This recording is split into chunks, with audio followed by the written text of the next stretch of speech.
Hey, it's Stacy. If you are enjoying Tell Me What It's Like, please take a moment to go into your podcast app and leave a rating and review. It helps other people who might like this show find it. Thanks for your support. This is Tell Me What It's Like, a show about uncommon experiences and the perspectives they shape. I'm Stacy Rain. Business psychologist Charles Grimes was 65 when he got a stunning diagnosis. He had Asperger's. While this is no longer the term used in diagnosis, it's a form of high-functioning autism that often comes with challenges around social interactions and communication. It turns out that diagnosis explained so much of Charles's life. So much so, he said, that he felt liberated by the news. Charles, welcome to the show. Oh, thank you, Stacy. It's lovely to be here. It really is. I'm so glad to have you. I want to start by just asking you to tell me about yourself. What do you do? And what sort of led up to you getting this surprising diagnosis? Okay, thank you, Stacey. Well, so I'm based in the UK. I'm 72. I've had a range of different careers. I've worked in real estate, then I worked in broadcasting, and then for about almost the last 30 years or so, I've worked as a business psychologist. And what does that mean? Well, I go into organizations and help people with their different aspects of leadership. So it could be team development, people understanding themselves so that the team can function better and people can feel more appreciated. So for you, is leadership the equivalent of making people feel appreciated? Like, is that kind of what it boils down to? I think that if you had to sum it up, if a leader is someone who makes their people thrive. Yeah. And that's as good a definition as I can come up with in a single sentence. Yeah. If you could get all your people to thrive, be at their best, wow, that's a real recipe for success, I think. Yeah, having people miserable at work does not really lead to success. It I don't isn't, think. And yet it's surprisingly common that people are stressed or unfulfilled, frustrated, and it's not good at all. Do you see any sort of commonalities that for places that where people are feeling sort of anxious and stressed and unhappy in the workplace? Is it generally because of something, whatever bad leadership is or whatever that means? Well, bad leadership. That's an interesting one because it's so current. Well, it's very common, and it's surprisingly in this country, in the UK, we've got a prime example politically at the moment. We've got a man in charge, a prime minister, who people are trying to get rid of. It was less than 2 years ago that he had a landslide victory. Mm-hmm. Could have done anything and has done pretty much nothing. And he's clearly a good manager, or probably a good manager, but doesn't have any vision of where he wants to go. So he's very keen that there is no such thing as, he's called Keir Starmer, just in case you can't remember who he is. And he's adamant there's no such thing as Starmerism. Well, actually, maybe it's good to know. So for example, we do know what Donald Trump is about. We might not like it, or we might like it, but we know what it's about. If you go back decades with Margaret Thatcher as the prime minister, again, you might not like her, but you knew what she was about. But nobody knows what Keir Starmer is about. And so they're trying to get rid of him. It's pretty devastating if you don't have somebody good at the top. Right. You can know what someone's about, and if you don't like it in the business sense, you can find something else. You can move on. But if I guess as a leader, you can attract the people that makes sense for your company if you stand for something, if you have a vision, if you know where you're going, that type of thing. Well, yes, attracting the right people is hugely important, and people that are better than you as well. I think it was Jack Welch, the boss of General Electric. I mean, a famous quote of his is that, if I'm the cleverest person in the room, I've got real problems. Yeah. You can be comfortable with having very bright people around you, but they're not going to be attracted to you unless they think you're good. Yeah.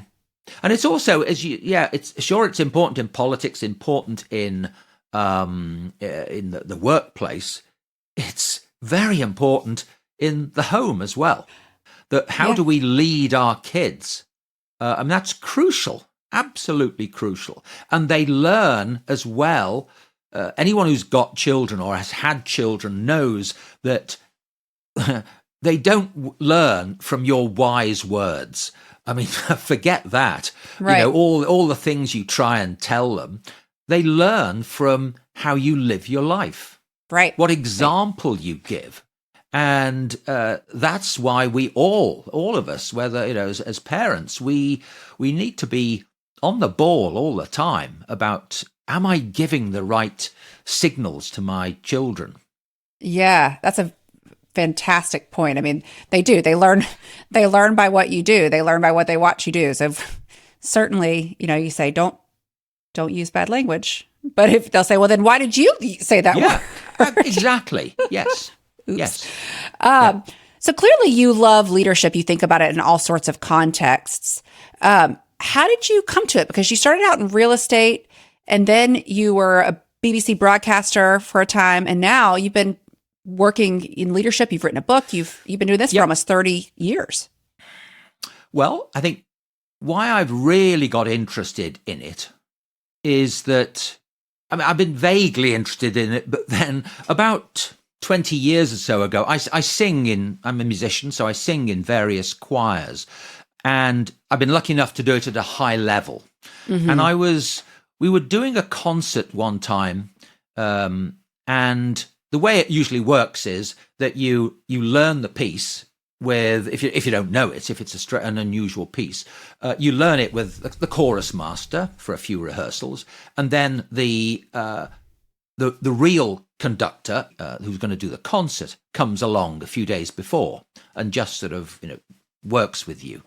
So we'd learnt this piece, and it's a piece that hadn't been done for a very long time, like over 100 years. It had fallen out of the repertoire.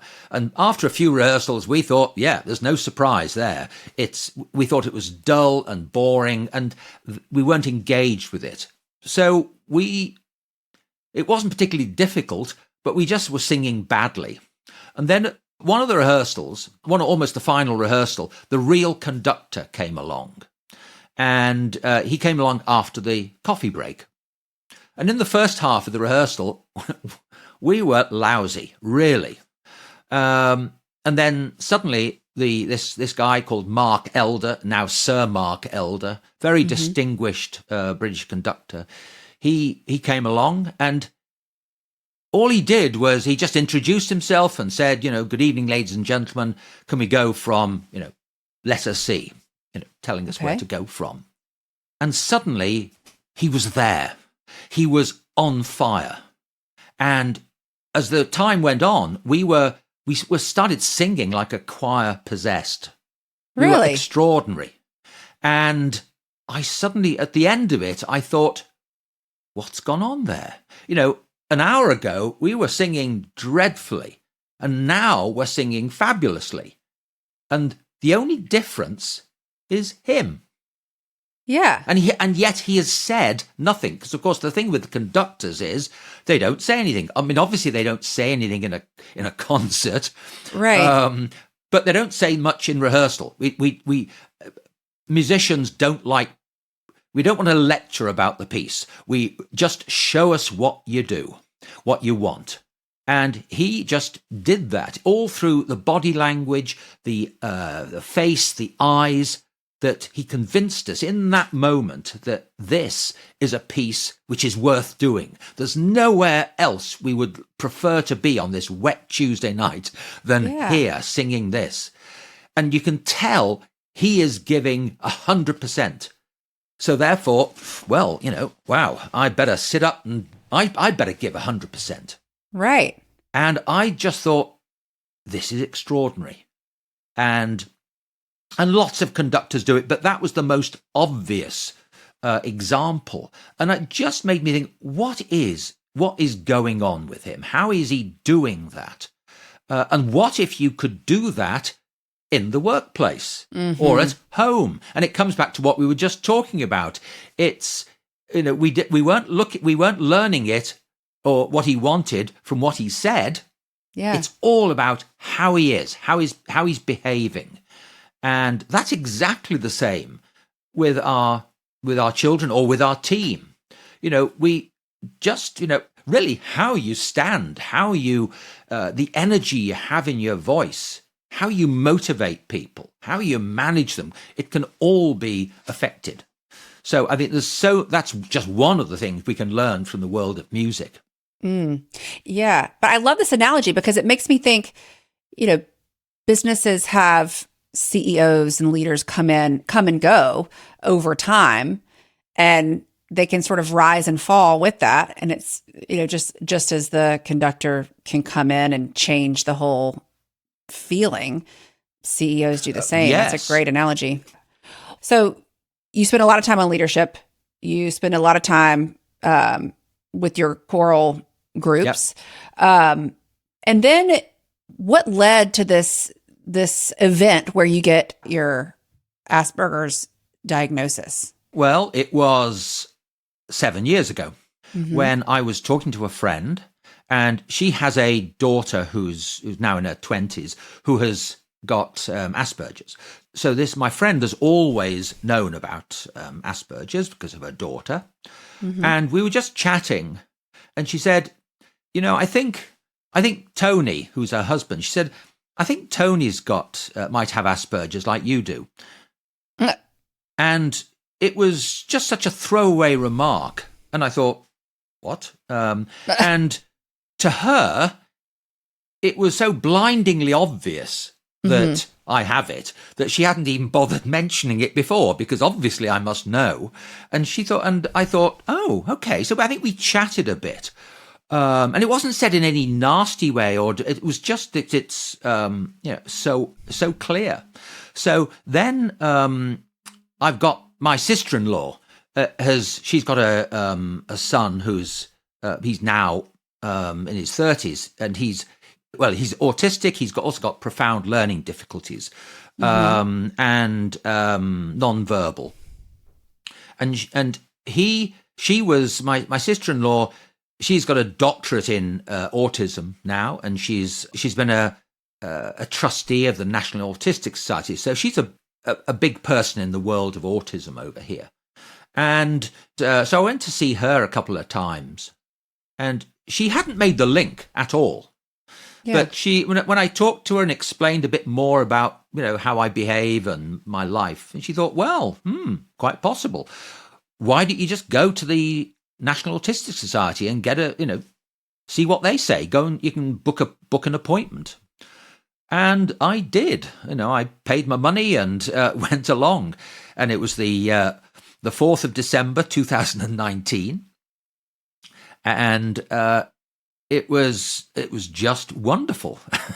It was wonderful because it was it was about 4 or 5 hours of me talking to a clinical psychologist about myself. Well, I mean, that's just, it's just wonderful to talk about myself. But also, I mean, that's flippant, but to talk about myself and be listened to be heard, not to be judged, not to feel criticized at all, just to have somebody who is interested in how I behave and how I've tried to make sense of things. And, I mean, it was pretty clear, I think, that I mean, he said fairly early on, I had to fill in a form, a detailed form. Well, it was, I had to fill in a form, and the way I did it, the detail I went into it, the structure I put into it, he thought, yeah, okay, it's pretty clear. We've got somebody who is extremely organized and loves depth. And then when we broke for lunch, he said, okay, we'll go for lunch now, but I think I'll just tell you, I think the writing's on the wall. Oh, wow. I think we know where we're going with this. So, yeah, it was clear. And it was just, as you said in your introduction, it was completely liberating to get that. I mean, many people afterwards said, oh, autism, what was that like, getting that? Mm-hmm. And I just thought it was wonderful to suddenly have, I felt a huge weight lifted off me. A weight of, well, one of the things, again, another thing that people often said, people that know me, and I said, I'm on the autistic spectrum, and they'd say, what, you? No, can't, no, not really, because I'm quite chatty, and I can be quite extrovert, and I'm very articulate. Well, yes, but they don't realize just how hard I am peddling all the time to do that, how much masking is going on, camouflaging as they would use in the jargon, to cover up, to keep up with everyone else, to so that not to to hide, in effect. And that's one of the big challenges, is that I think for people with Asperger's, if because you do hide and it's exhausting for a start, but it's also, I'm not being me. There's also the fact that I can, if say I'm talking to you and I can, we're talking about something of depth. So I can see where you're coming from. Because I just can. I can, and I love where you're coming from, or whatever it is. But say then your husband comes into the room and he thinks slightly differently. Well, I can see where he's coming from too. Except what I will do when I've been talking to you, say it's about politics, and I will, whether you're Democrat or Republican, I can see it from both sides. Yeah. So I will just talk to you and you'll give me your views, and I will mirror it, not just to sort of keep you at arm's length, but also just because I can see, that's a great point, Stacey. But I said, then somebody else comes along who is, say, on the other side, and I can see where they're coming from, except I've just been agreeing with you. So how do I now agree with them? Yeah. I can't. So, and it's happened a number of times where people have said, oh, well, you're right, Charles, because you suddenly went quiet. And of course, I went quiet because, well, I can't agree with both of these people, so I've just got to shut up here. and it's of course, it can be amusing in a way, and at the same time, I'm not being me, and I'm much better now, I should point out. Yeah. But until say 10 years ago, that would happen quite a lot, because I wouldn't have the strength of character to say, "Sorry, Stacey, I don't agree with that. This is what I view." And one of the reasons, so for example, my children even now don't know how I vote politically. Because you agree with them so much? I will do to some degree. Sure. Yeah. Well, I have many questions about this experience. I want to go back to your friend who sort of just dropped this into conversation. What she put that out there, and you thought, did you talk with her about it? Did you stop her and say, why did you I think, I think a little bit, but I don't have any strong memories of that. Yeah. But certainly I didn't dismiss it because I think it had been mentioned over the years it had been mentioned a little bit, but of being on the autistic spectrum. But autism, I feel, has a very different feel from Asperger's. Where Asperger's, that sounds quite special. But autism, and of course we do talk about, well, in the US, you do talk about ASD, autistic spectrum disorder. We have tended in the UK to stop referring to it as a disorder. Yeah. But it has that connotation.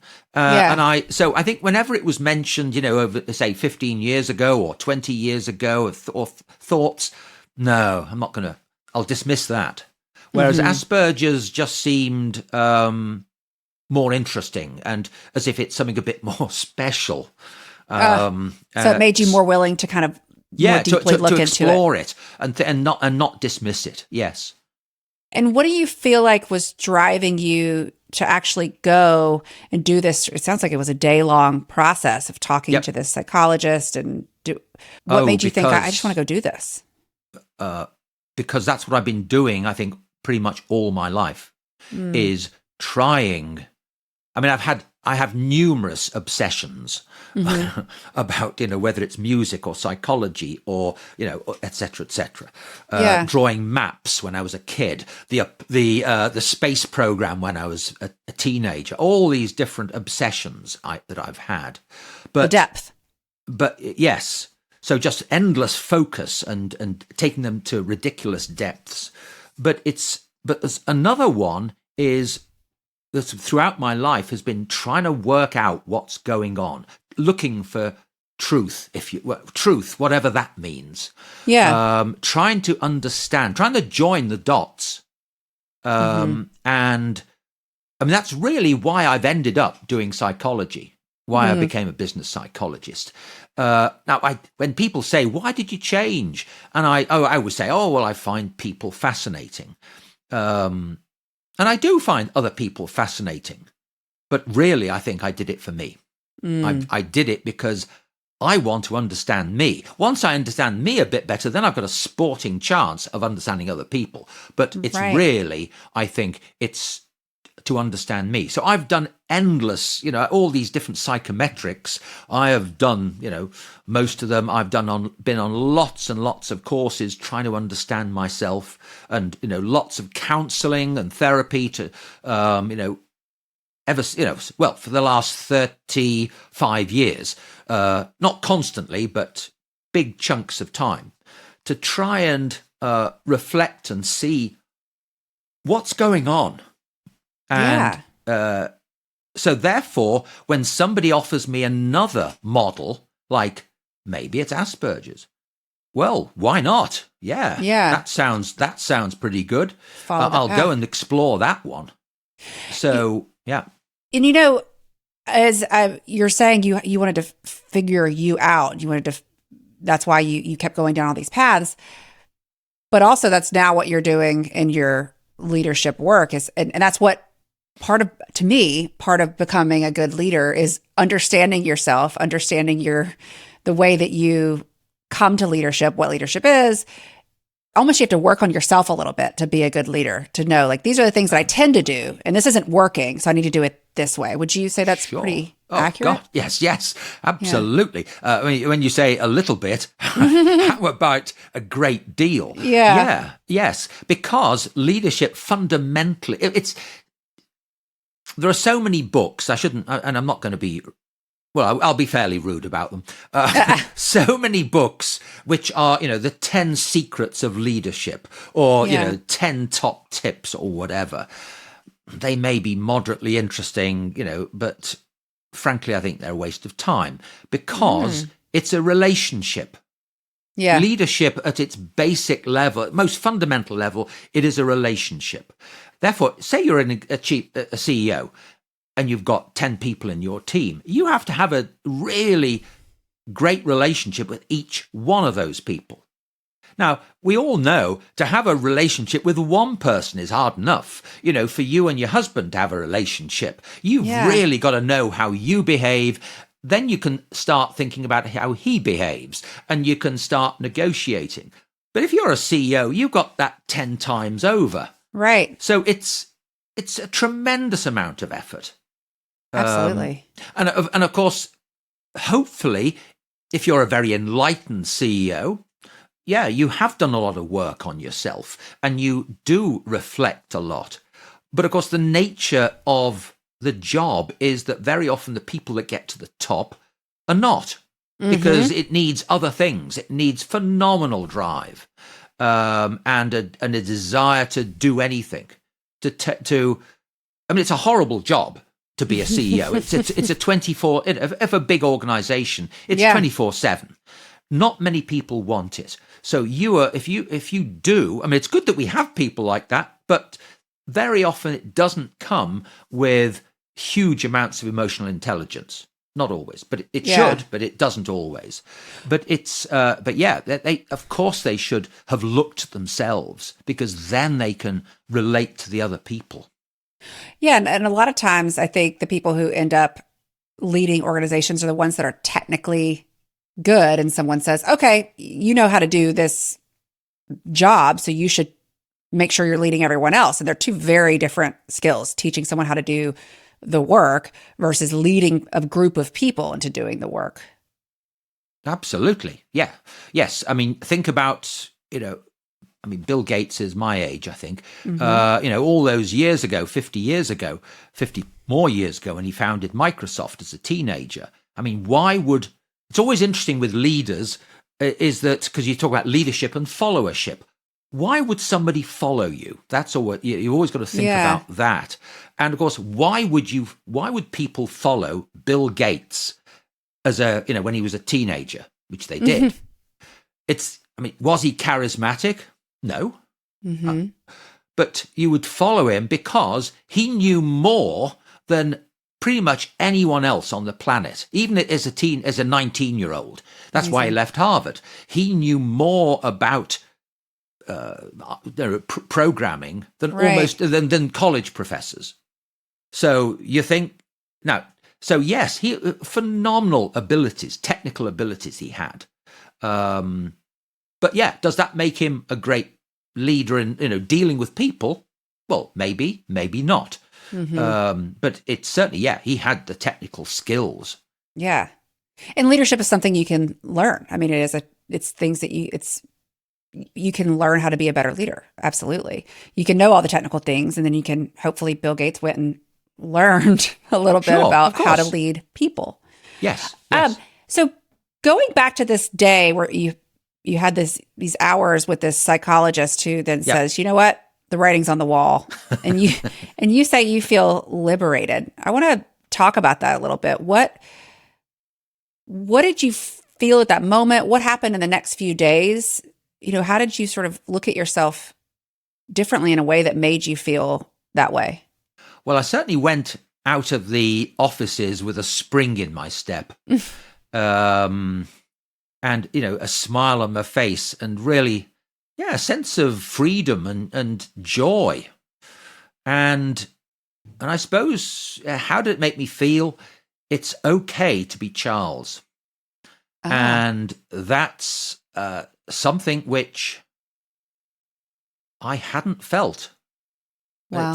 This is, and I was 65. This is very late in life. Yeah. To suddenly feel it's okay to be me, and not to be pretending all the time. I said, I'll be whoever you want. No, that's no way to be at all. Yeah. You've got to be you. I mean, isn't there a Judy Garland quote? I mean, supposedly, you've got to be the best version of you, not it's better to be a first-rate version of you than a second-rate version of somebody else. But I was always trying to be somebody else, and it's hopeless. It's and hiding behind things as well.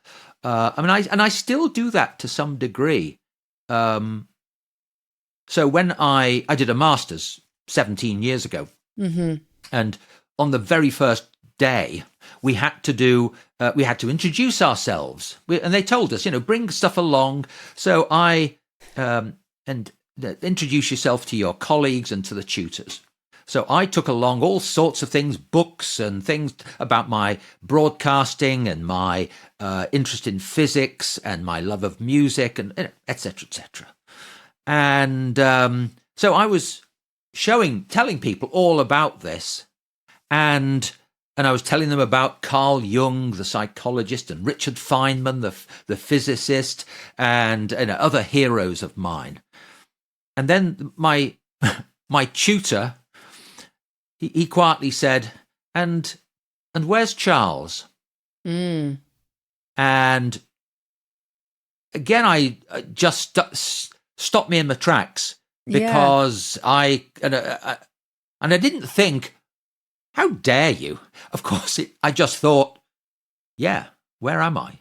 Because I can talk about all these different things, about these different people, but I don't talk about me. Mm-hmm. I almost never reference me. I always reference other people. And I was also the only person there were 20 of us, that I was the only person who didn't have a photograph of themselves. Everyone else had brought a photograph of them, with their spouse or their kids, or getting an award, or playing, winning something at golf, or whatever it might be.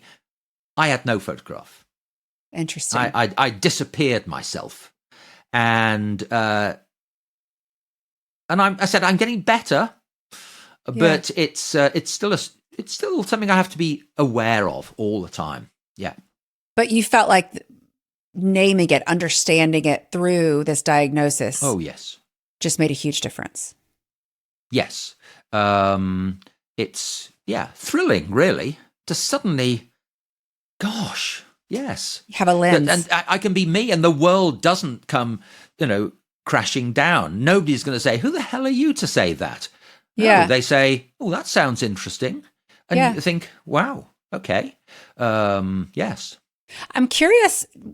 So you find this out. At what point do you tell your family? Do you call them, or do you wait till you get home? And what was their reaction? I think, I think I certainly told.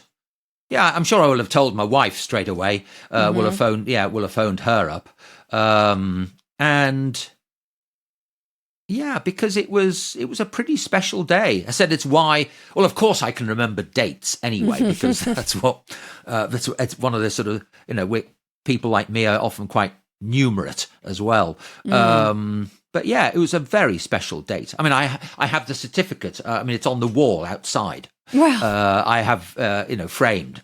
Most people might keep it hidden away, but no, I keep it there on the pride of place. Yeah. That's amazing. So you said that so many pieces of your life, the life jigsaw is what you called it, fell into place. Can you tell me about that? When you look back at your life and you through this new lens, this way of understanding yourself, what did you understand better? I know you said that you felt like you were hiding a lot, but what else sort of fell into place for you? I think why I'm not a team player. Although interestingly, at times I am desperate to be part of a team.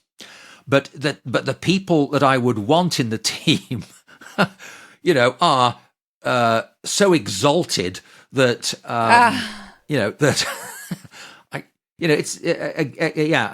it wouldn't happen. But I'm not really a team player. Interesting. Considering you sing in a choir, that surprises me. Well, yes, except we go along and we do the singing. There's no social side. And that's an interesting thing. So, for example, my partner, she goes and does pottery every week, has done for a few years. And she loves playing with the clay and making bowls and plates and mugs and things. But she also loves the social side. There's a group of them that they go along and they have a break and they have a nice chat. I've got no interest in that at all. If we're doing something, I do things full on. Yeah. So if I was to go to, say I came over and you decided to take me off to a ball game, to introduce Charles to baseball, I don't want to have a conversation while we're there. I want to watch it. And we'll talk. Let's talk afterwards. But yeah, if I'm there, I can't imagine talking. I mean, obviously in a classical concert you don't talk, but it's just inappropriate. I wouldn't do that. Whatever I'm doing, it's full on, and then we'll do something else full on. We cannot go to a baseball game together because I am the worst at getting chatty with the person next to me. And then I realize I just totally missed what just happened. And it drives me crazy about myself. I could use a little bit more focus when it comes to that. As long as you chat to the person on the other side, I don't mind. Yeah. But not to you. We cannot talk. We will not do exactly. that. Yes. I will be talking, though, which is a bit of a problem for me. This is something that I'm working on. So you had been a business psychologist for quite a while at this point. Yes. Pretty much almost 30 years now. Yeah. And then by the time you get this diagnosis, you've been a business psychologist for quite a long time. Yes. Did it reframe anything in terms of your work and in terms of how you view leadership? Well, yes, because so I was part of an organization for a while and was never on salary, but I was actually, very close to them. And I never felt really appreciated and valued and understood. And I remember one of those times I had a manager. This is 25 years ago now. Having a manager and having one of those meetings in a hotel where you're sitting there with your line manager, and we were talking about the year coming up, and about she was going through my goals and then my stretch goals. And I just remember, I can still picture it, where she was and where I am, and the fire, and because it was January and it was cold. And I remember listening to her and just thinking, this is complete madness. This is a complete waste of time. Yeah. Because I don't function like this. Right. I don't have goals like that. Yeah. I don't have financial goals. I mean, I've got other colleagues who every week he says he checks his figures and how is he doing in relation to what he wants to achieve. And I don't go from one quarter to the next. I just work and send the figures off at the end of the year to the accountant, and they do things and pay the tax. And I never think about, what the money is doing. Now, have I managed to be successful? Reasonably. I mean, that was over the last, it's 28 years since I've had a salary. So I've been living without a safety net for 28 years. I've brought up 2 children. I've got a couple of houses. I've got to, go on holiday, all those sort of standard things. Yeah. But I've done it my way. Right. And not in a very driven, goal-oriented way. And I think that if they'd been able to keep me at that company, because I left shortly after that meeting, I wasn't sacked. I just decided this is not the place for me. Yeah. That they would have I could have offered them an awful lot, but they didn't know how to get the best out of me. And I think what I try and help other people who are now neurodiverse is to help them feel more at home, to feel appreciated, to feel listened to, and many companies do this. Certainly Silicon Valley, for years now, they've appreciated that they need people on the autistic spectrum. Because they think differently. But if you're somebody with Asperger's, very often, or somebody who's autistic, very often, you're not going to succeed in an ordinary interview because you just don't show up that well in a short frame of time frame. So, okay, how can we work with these people? Okay, well, let's invite them in for a week because over that period of time, we'll be able to see, do they have things to offer? Right. And do they have, they don't like very often a lot of noise, so we'll have a quiet area where they can work. So it's quite possible to create a workplace where people you can get the best out of people who are neurodiverse. And that's what I try and help people who are neurotypical to understand what's going on, how they see the world, what the challenges might be. Yeah. So you're helping both neurodiverse people and also the people that they're working with. Sure. Yes. And you have written a book about leadership called A Question of Leadership. Yep. Are some of these ideas inside your book? Some of them are. It's a series of 30 essays that I wrote over a period of time, and then I put them together.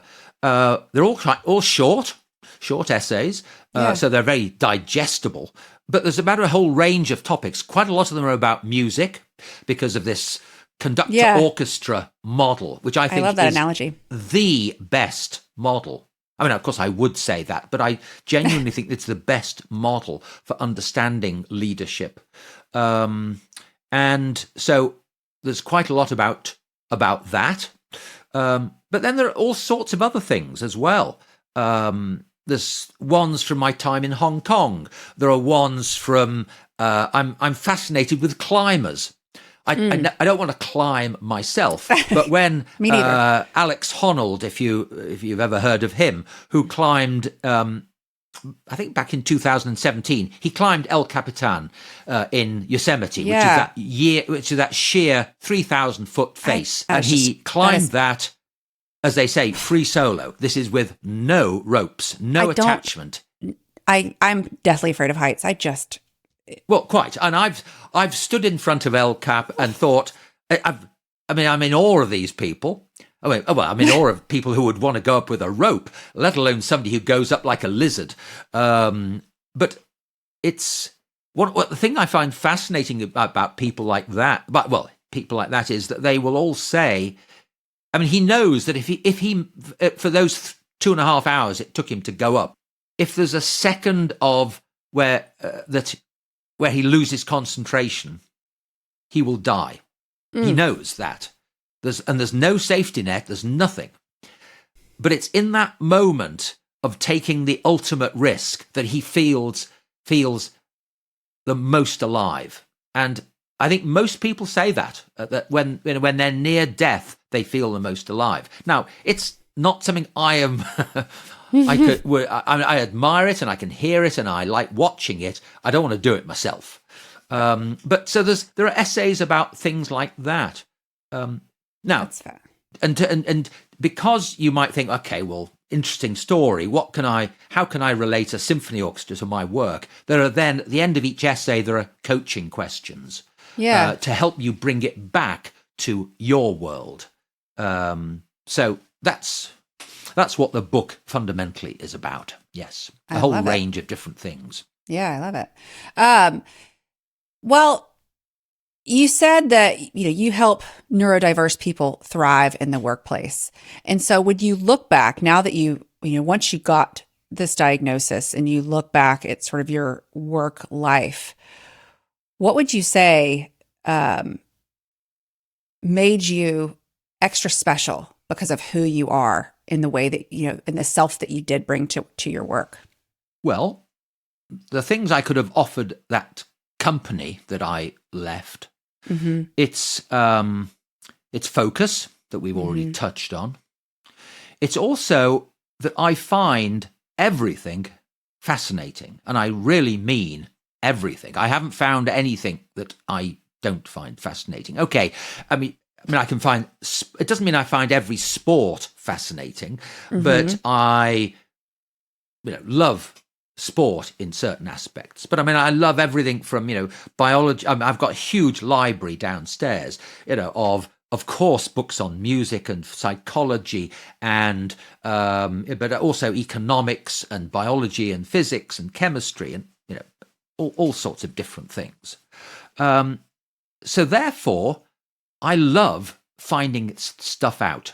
Yeah. It's not a chore for me at all. So, for example, if a team thinks, okay, we need some research done here, ask Charles, because You're their guy. I am the guy. It doesn't, and I don't do it. I don't need a reason to do it. Just ask me, Yeah. and I will, and I'll go as deep as you want me to go, and I'll spend as much time as you want, and I can make all sorts of different links because, again, I've got so many different interests, which is why I'm able to link music and leadership, which is not a typical sort of connection. No. But I can link psychology with economics. So there's all these different things. Those are two of the sort of technical things that I could offer that company. But the other thing, which, and this makes me sound, really blowing my own trumpet, but I think very often, actually more than very often, I think people on the autistic spectrum are extremely kind and generous and loyal and warm and devoted. And as I said, I'm not sort of, there's plenty I can't do and don't do, but so I would help people. I mean, one of the things is that I just like people to feel good, and I just do it all the time. If it's somebody in the supermarket, somebody I went and had a coffee today in the local cafe, and there's a guy in there, and just having a chat that and just making him feel good and making me feel good, and I helping the person at the checkout in the supermarket, whatever it is. And I'm not just, I really just like to help people and to make them enjoy what they're doing. And that is, and it's not just me, I think that's a very common thing for people with Asperger's or with autism. I mean, I mentioned my sister-in-law who has a son who is autistic, and I said he's non-verbal. So in his life in many ways is extremely restricted compared with, mine or yours. But when I think of what does Danny, and I can say the name because she's written a book about him and it's out in the public domain. He has an extraordinary ability for people to love him. Yeah. And to elicit love from people. Quite extraordinary. And, if I was thinking, what is Danny for? I mean, it's a ridiculous question, but it's to bring the best out in people. And it's quite amazing that somebody who you can't talk to, you don't know what he thinks, really, but wow, people love him, adore him. And that's an amazing thing about people on the autistic spectrum, I think. Yeah. When you think about qualities that you hope for in people that you surround yourself with at home or at work, that's really the one that you want. You do. Yes, exactly. I mean, it's nice to have given some concerts. It's nice to have, written a book. But frankly, when I'm on my deathbed, who cares? It's if I'm not holding somebody's hand in those last few moments, what has life been about? And that's one of the things that I have got from the last few years, is that finally I am learning about relationships, because I've been disconnected from people all my life. I didn't connect with my parents. I didn't connect with people at school, teachers. And I'm not blaming anyone at all. My parents did everything they could to connect with me, but it wasn't reciprocated. Yeah. But I'm now at the, late on in life, learning about relationships and love as well. I mean, that's to actually know what it is to love somebody is it's quite a thing. Especially when by my age, I could be dead. In which case, I'd have missed the whole point of life, frankly. Or one of the points of life. But I mean, I think loving somebody and being loved is pretty high on most people's list of what life is about. And I've discovered it. Well, I sincerely appreciate you coming on here and sharing your story about self-discovery. So thank you for joining me. Thank you, Stacey. It's been an absolute delight. Thanks to Charles Grimes for being on the show to discuss what it was like to be diagnosed with Asperger's later in life. If you liked this episode, please leave a review, and thanks for listening.